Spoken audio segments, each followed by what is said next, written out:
Good morning, everyone. It is 6:30 a.m. and I am in the kitchen. Karen and I are getting ready to start breakfast for this morning. We have a new day. So we're going to be working on the wood again today.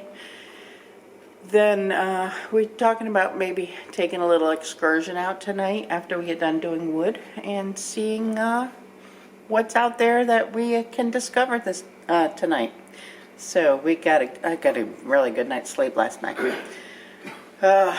So I'm really rested and I'm gonna start breakfast. We're gonna do just eggs to order, cut up some more reindeer sausage, finish up the reindeer sausage, put some fruit out, and I think that's gonna be breakfast, simple. Put some toast out. If somebody wants to make toast, we gotta find the toaster. I think they said it's up here. Nope. But we'll find it. Let us get this breakfast started. All right, we'll catch you in a little bit. Excellent. We just tasted it, but didn't eat it last night. It's for today. All right, our breakfast is our sausage, our eggs, our fruit cups. We do have cookies, just in case. There's toast and cereal and grits, if anybody wants grits here, or oatmeal, and there you go. I just finished the cleanup in the kitchen and I've come out to help in the wood. They've already gotten a start here, so let me show you where we are on day 2.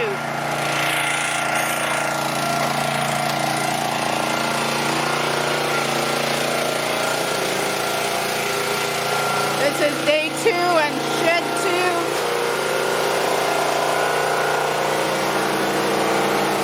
Getting it full.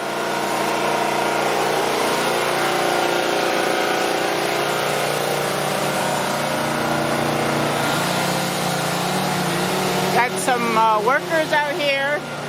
This is day 2 on shed number 1. They're doing some really nice stacking in here. I got a pile to go. Okay, let me get to work here. We got the chainsaws going over here.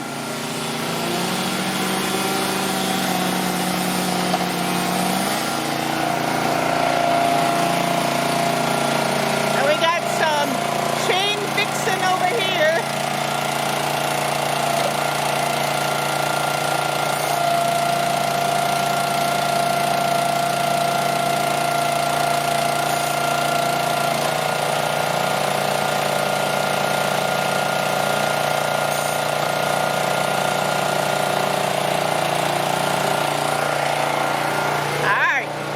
Twisted Whiz Sisters. Is that looking okay, Teresa? How's your experience cutting wood?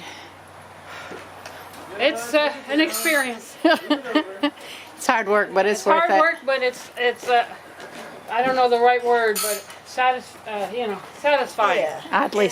There's so many sensations. There's the auditory, even through the earplugs, when it cracks, when the splitter first goes through it, there's that crack, and then the visual, when you see what's inside, and it's that beautiful core, and then the light wood, and then it's definitely physical. Yeah, it's very physical. Very physical. Whew. So it's on so many levels and so many senses, and some of the wood has an aroma. Oh yeah, I smell it. I do smell it. So Yeah. it's just, Okay, we're just about done cutting wood for the morning. We're going to take a break for lunch in about probably 45 minutes to an hour. I've come up to the kitchen. I'm going to peel some potatoes and cube them because we're going to do roasted potatoes for dinner with some chicken legs. So I'm going to get as much of that prepared as I can so that come dinner time I can be helping them with the wood again, and at dinner time I can just come in and push it in the oven. I've got the oven preheated. I made a macaroni and cheese bake with ham for our lunch, and we are going to have some salmon dip that we made with crackers And the cookies that Teresa made last night, I think I'm going to make a pan of brownies while I'm up here also for tonight. And that'll be ready. So I've got the oven heating up. I'm going to throw the mac and cheese in the oven and get working on this lunch dinner. And they're finishing up for the next 45 minutes outside. So let me get going. It's a very hard, rewarding work that we're doing out there. All right, we got the macaroni and cheese with ham. We got our salmon dip. Got some leftover salads, and we have cookies and my water bottle. Okay, this woodshed is full. This is woodshed number 2. Whew, we are working hard. Oh, you betcha. And this is woodshed number 1. And it's full, and the splitter's hot, and I just touched it. And we have made a big dent in this wood over here. Whew. We still have a pile to pick up here. We have a wheelbarrow full. We've been, Pastor Joe and Roger are splitting the wood, and we're taking turns picking it up. I'm kind of bringing it over to this pile and putting it here, and then either John or Neil bring the wheelbarrow over and we fill it up, and they take it over to the splitter over here where Kieran and Teresa and either the pastor or Neil help them to split it and put it in the sheds. So we have gotten a lot done in these 2 days. I don't know what the plan is from here. I think we're taking a break. I think it's around maybe 2 in the afternoon. All right, we have all had showers and had our dinner. We had some baked chicken and some roasted potatoes and green beans and a salad. Now we are going on a little excursion here. We are down at the local Willow Museum, and we're going to look around. They've invited us down to see it. So it's really close to the United Methodist Church, so let's check it out. If you have any questions about Alaska interior, Jim's the person to ask. Jim's the person. It's my only personal grooming I do. What it's like to live here, how they did mine or do mining, how they homesteaded, any of those questions. We can be here for hours. Yep. We can talk while we're inside, so you can see what all's in there. The history of Willow is there, and it's a not a very long history. The people have been here since 1959, when all the homestead, we became a state, and homesteading took over Willow and all of Alaska. But there's only 2% of Alaska is owned by people. The rest is all state governments of all kinds, and Indian, Native land. Yeah, native lands and all. But Willow, and it was 30 years of looking to find a flag in that condition for this museum and my collection. Very nice. It's the Willow Historical and Wildlife Foundation, and this is the wildlife part of it. This is from Yes. this one over there. It's a lot. The water's a little dirty. Jim did it. Yeah.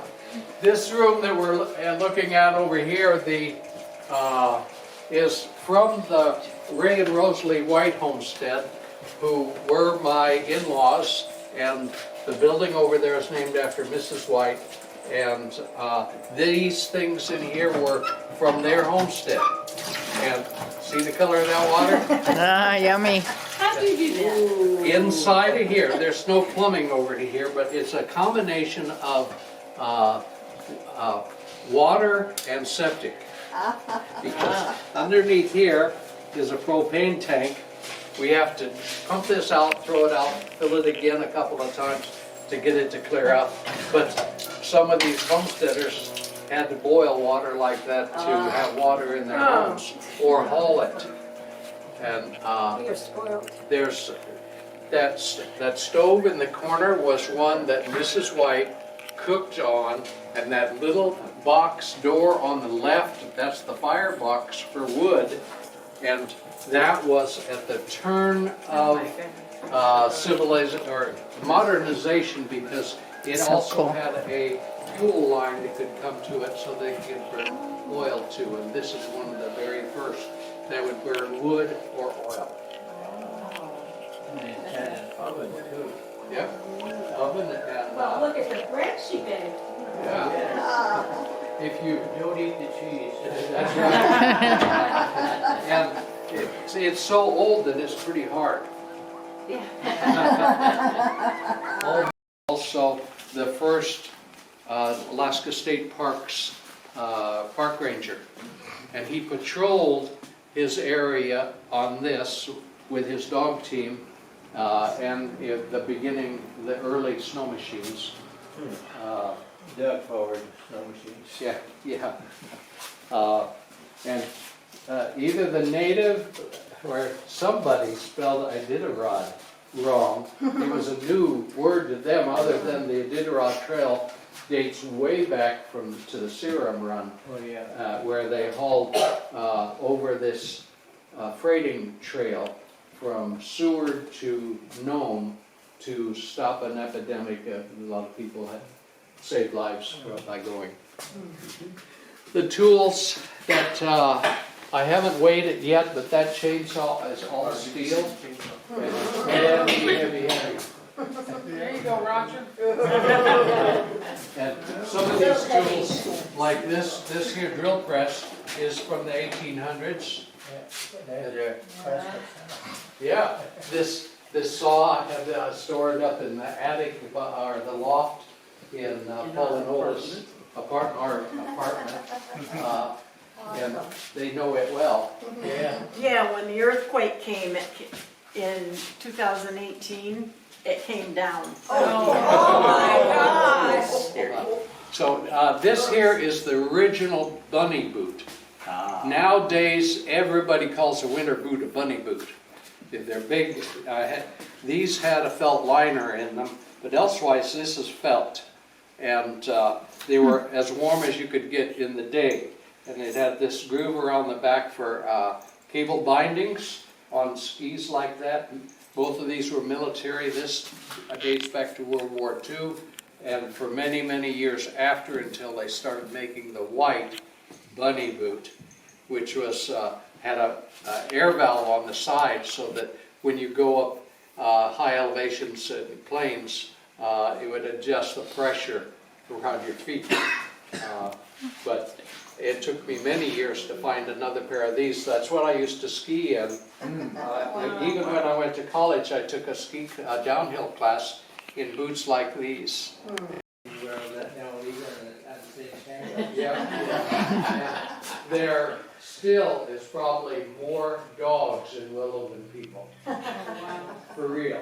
And it was definitely true in the years leading up to now. And when the earthquake happened in 2018, they were so worried about the dogs, they had to make special plans for places to put them. The fire, the big fire. McKinley. Oh, that was the fire, not the earthquake, Yes, right. yes. Sockeye fire and This displayed several of the things in there I shot, and it was part of our own home museum.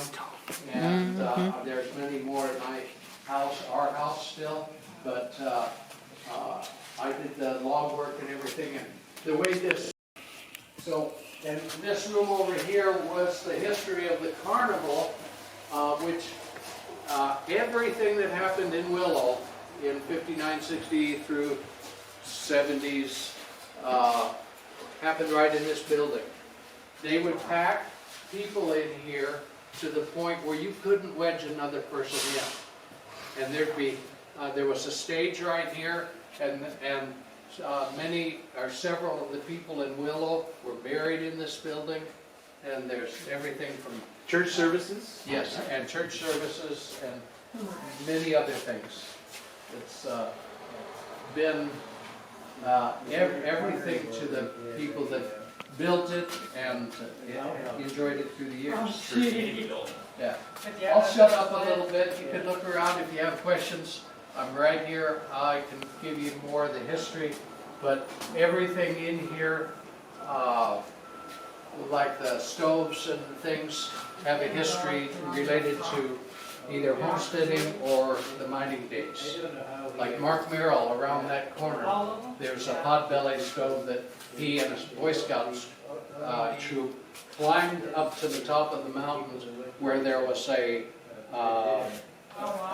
radio station, ham radio, something like that, telegraph, and there was one trail up the mountain, not wide enough for two to pass, wagons pulling in freight and things. And they would radio or telegraph up to the top to tell them to bring the dozer down to pull us up and over. If they didn't do that, in two I want to go see my Scott. Oh, we are. I think we are. most of the pictures are right around that corner over there, having their names. We were lucky there was someone to hand it to. We can't go in there, can we? Well, there's a door. I don't know if you can go in or not. Take better picture with the, through the door probably. Can you go in? I don't think you can go in, but you can probably take better.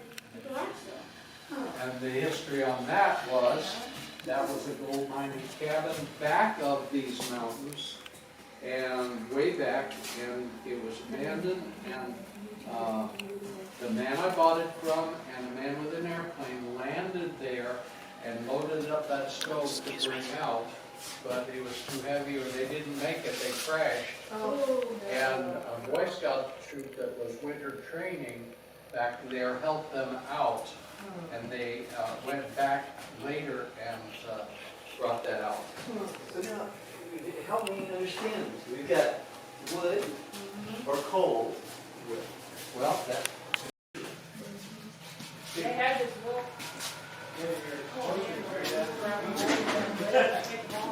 The Kennecott mine, which is copper mine, when they closed that down, they had a train up there. And so when they closed, this is the last train going. So everybody just left everything and got on the train and left. And so it's really quite an amazing Yeah, we've been there. It's really, place.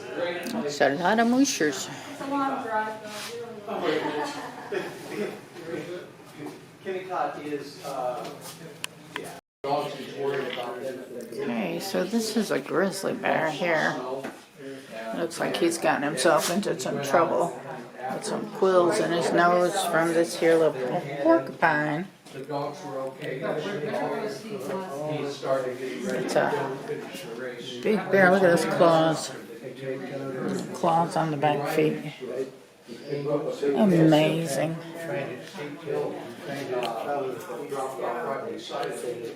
All of a sudden, it's like it was movies. Very cool. It's a very cool little museum. Yeah, after we leave here, we got 4 days to play. 75 years in high school.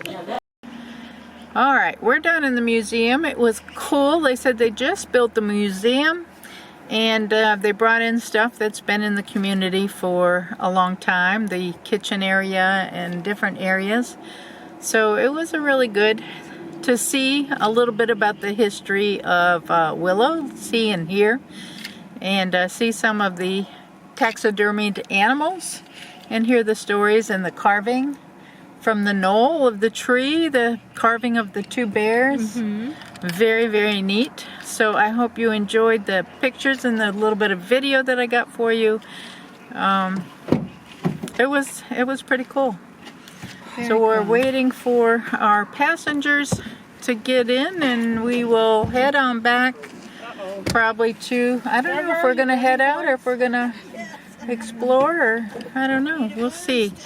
We'll let you know if we go exploring and we see anything, we'll let you know, but for now I think we're probably going to go back to the church. We got to see what the rest of the crew wants to do. Thank y'all for watching. Give the video a thumbs up, subscribe if you're not subscribed and you want to, and we'll see what tomorrow brings. Bye now.